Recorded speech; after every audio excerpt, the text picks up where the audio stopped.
Alright, hey everybody, welcome back to the channel. This video we're going to be building our motor mount for the North Coast Rocketry Hobgoblin. So we're just going to go ahead and go right into the instructions here. So our first step is we want to draw lines on both sides of the motor mount tube. These are going to be guides for placing the centering ring spacers. So they give you a cool little circle in the instructions to place the tube, and then you make your marks on each side.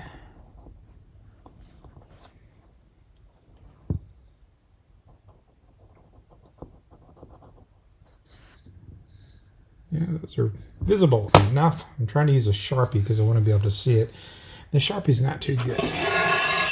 And then I want you to extend those lines up the tube.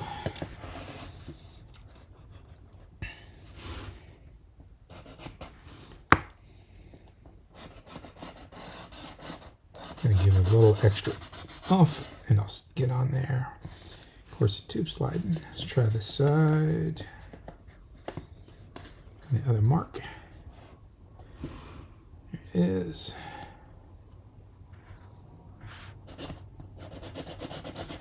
This marker is dying on me. All right.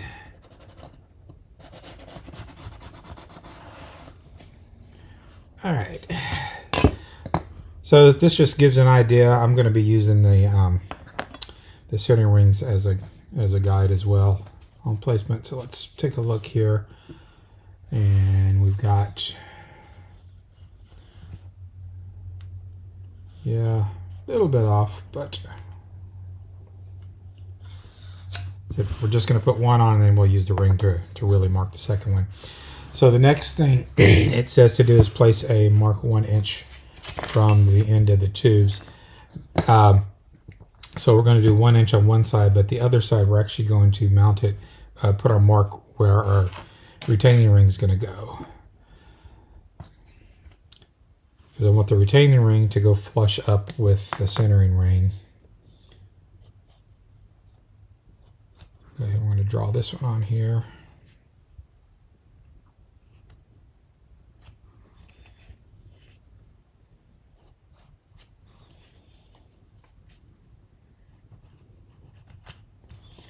All right, so that's our retainer rings. So we're going to mount the centering ring up to that line right there, so our retainer ring comes flush like that. And then 1 inch from the other side. I'll just use the grid on here. I'm not going to go all the way around. I'm just going to mark 1 inch. This gives us a good line. We don't need to go all the way around. Okay. So I'm going to test fit our rings. As you saw, I just stuck that ring on. It fits really nice. And let's try this one. Oh, they both fit nice. I don't need to do any sanding or anything. This will be our forwarding ring. That one's going to need a little bit of sanding, but we're not doing that one yet, so we'll just focus on these two. Okay, so now we're going to attach these with super glue according to their instructions, and I'm using some Tight Bond Insta Bond. It's super glue made for wood. One of my other hobbies is woodworking, so I do use super glue. And I'm not gonna go all the way to the end. I'm gonna start kind of a little bit from the end. I get this to come out.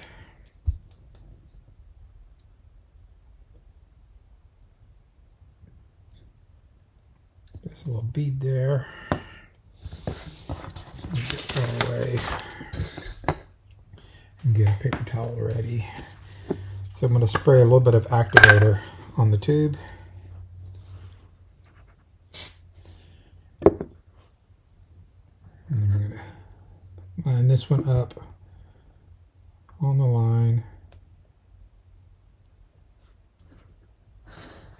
All right, that is on there. So I'm actually going to use the centering ring to help line up the other one. I don't trust the lines I just drew. Yeah, they were a little bit off. That's all we always check. Okay. So same thing, I'm not going to put it all the way to the end because I don't want it to accidentally glue to the centering ring.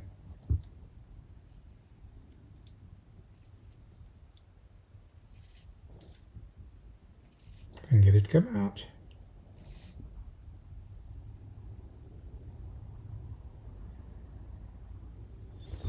Alright, and we'll spray there.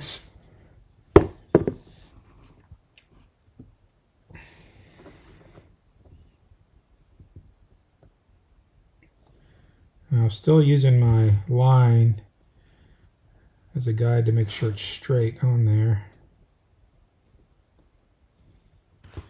See, this light will help. There we go. A little more light on it.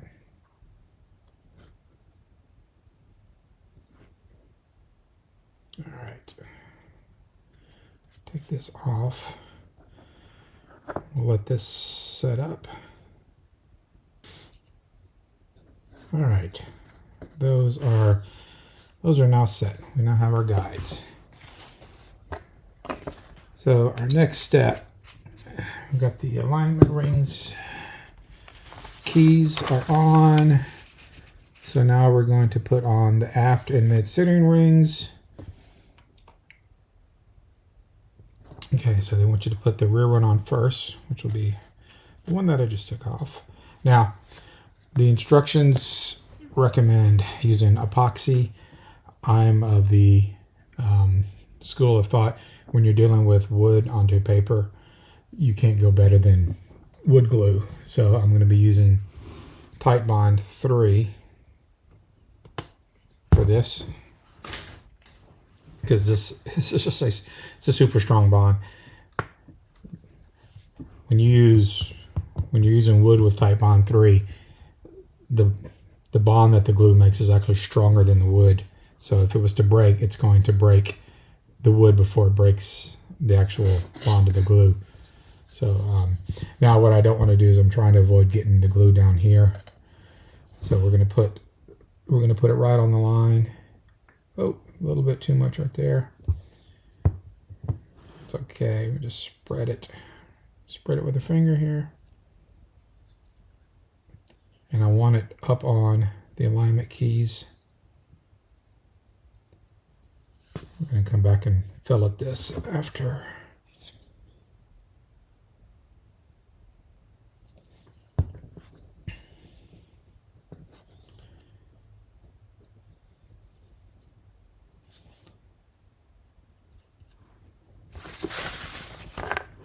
All right, and let's put our ring on.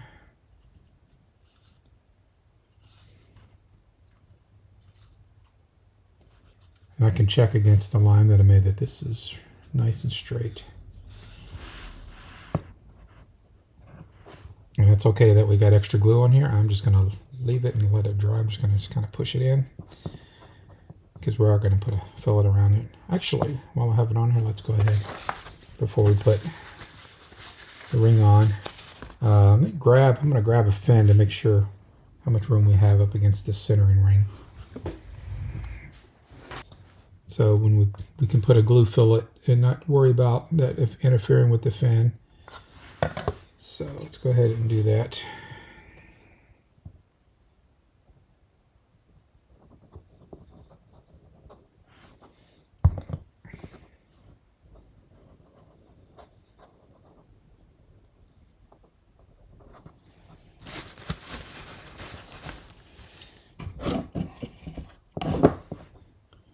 Kind of clean this out a little bit. Just run it up our key there. And then let's get our other side.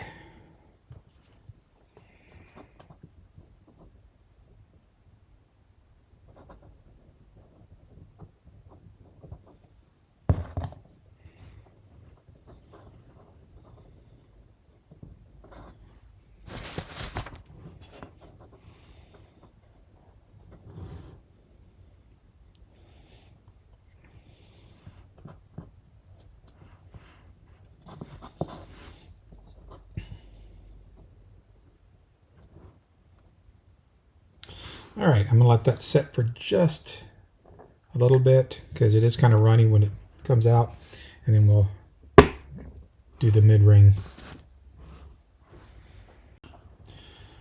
All right, this fillet's set up a little bit enough that I'm good to work with it. So we're gonna add our mid retainer ring, and we're just gonna do the same thing. Just put a glue line, and it helps if you open your glue first.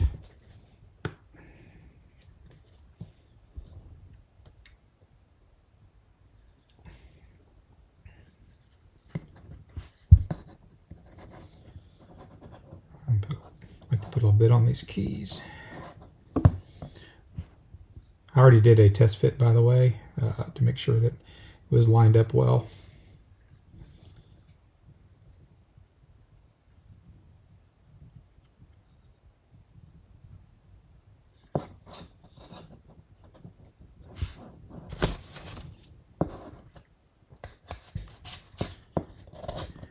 Slide our ring down.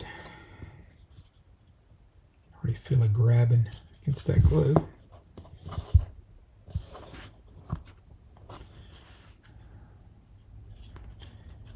And let's check fin alignment here, and that is perfect. All right, so I'm going to go ahead and make a fillet on the top, let that set, and then we'll make a fillet on the inside of this one.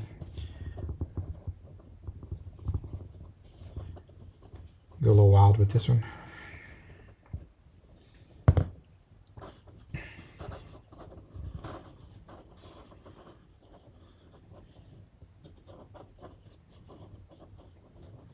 I just keep going around and around and around until all the glue makes it on there.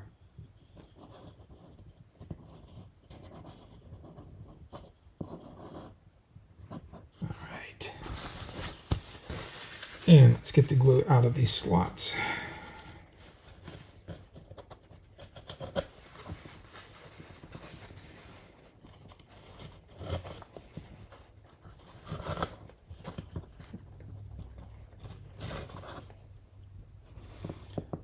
Right, so that looks good.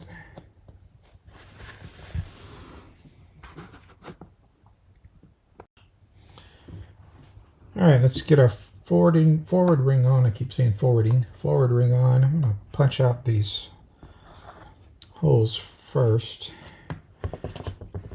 that the cable's gonna go through. There we go. All right. This was a pretty tight fit, so let's do a little sanding in this ring. Just got some 220 sandpaper right here.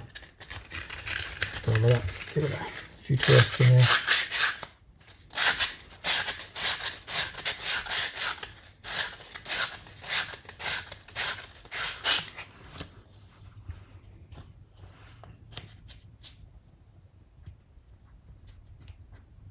Almost just a little more.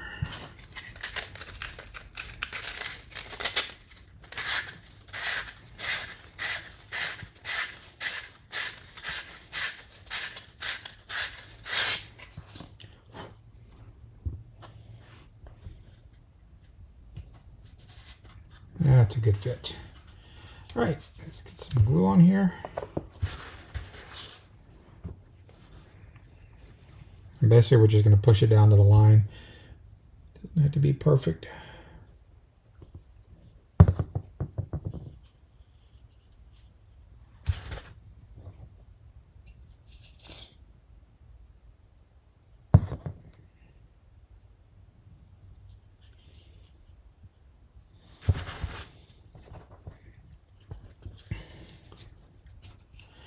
And it doesn't really matter where the holes fall on here. Oh, that is setting quick. There we go. Go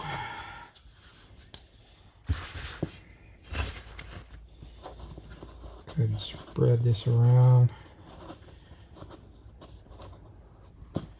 And we're going to add just a little bit more glue for this fillet. You want this one to be nice and strong. And we'll come and fill it the other side after this sets for a sec.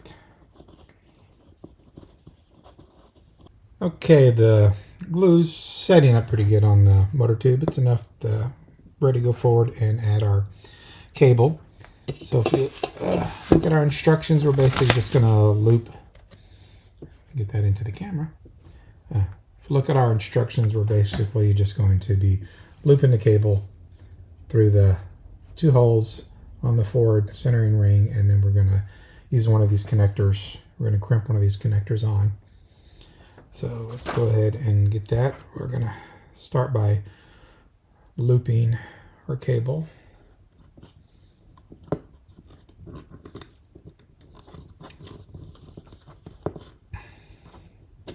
Try not to touch the glue because it is still a little bit wet. There we go.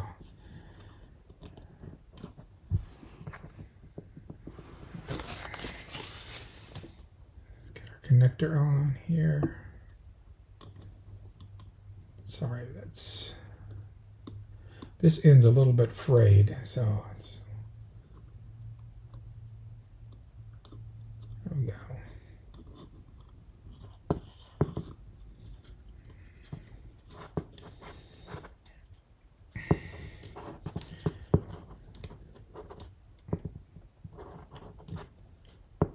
There we go. We are through that. That's good. I'm trying to keep these loops as small as possible because I'm going to get as much cable length as I can.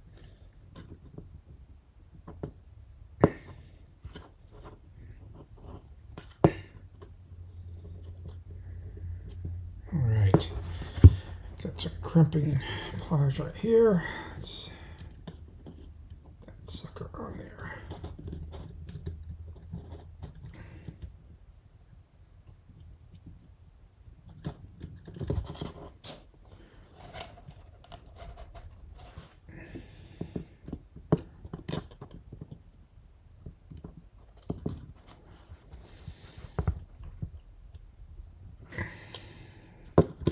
There we go. That looks good. That is not going to come out, but I'm going to give it one more hit just to make me feel better.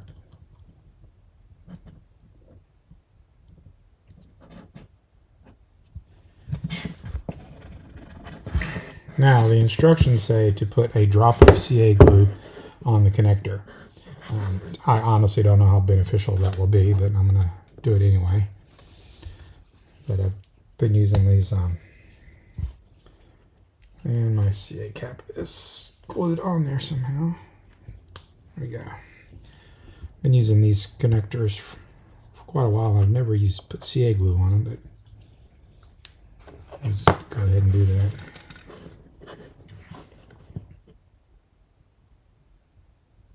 This is thin CA glue. I'm using so. It's going in there, and it's already seeing it come out the other end. Okay, that's in there. Now we're going to do another on this side, but first we want to put on our shrink wrap. So we're going to put that over these connectors. I'm going to do that after. All right, where's my other connector? So this is one that's going to be a little bit of a challenge because this end is really frayed.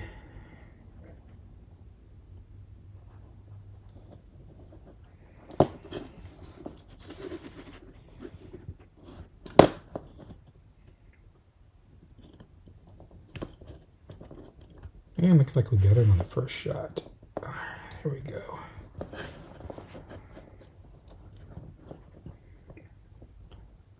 Like that size loop.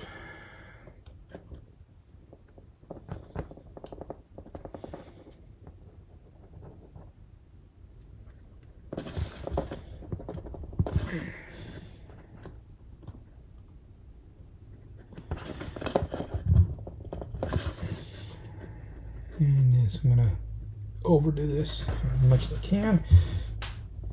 There we go.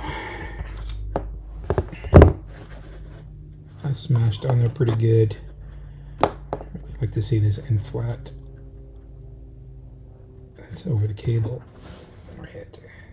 There it is. You can hear the cable crunching. That's pretty smashed. And we're going to do, per the instructions, some CA glue. If we can do it from the side.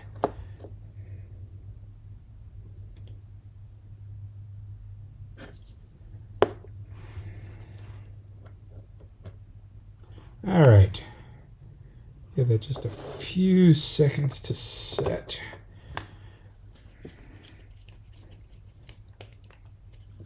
All right, and now we're going to do our shrink wrap. And normally I use a lighter on this, and I just realized, yeah, I'm going to be right by the wood, but I think we'll be fine. So you can always use a hair dryer or heat gun, which I have both, but I just don't want to go plug in that just for this.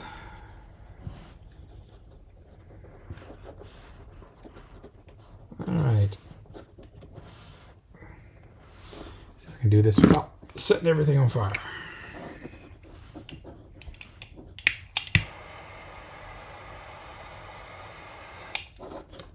And my CA glue ran down the cable, so I'm getting it on my fingers. This thing really wants to roll. All right.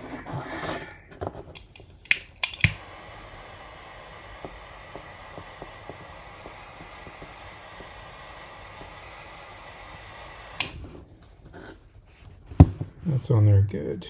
I'm going to get that end in just a sec. I'm going to get this one going. Now I'm going to go ahead and use crimpers to hold this wire because that heat will transfer up the wire and it'll get pretty hot.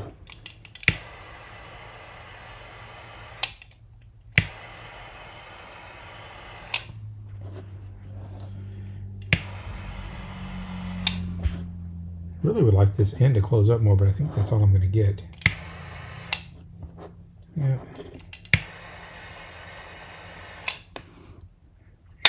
All right, there we go. So that's on there. Oh yeah, got a little bit of heat. So we're going to connect. We'll connect our shot cord and the Kevlar tube on this. I thought this was interesting. I was going to replace the shot cord with a longer one, the elastic shot cord, but according to the instructions, you actually tie both the shot cord and the Kevlar cord to this ring right here, and then you're going to actually, if I can bring up the other sheet here.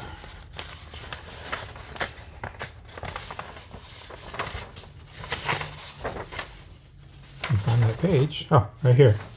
Probably don't know how well you can see this, but yeah, you connect them both to the nose cone. So it's interesting. So you have the elastic shot cord and the Kevlar both connected to the nose cone and the mount.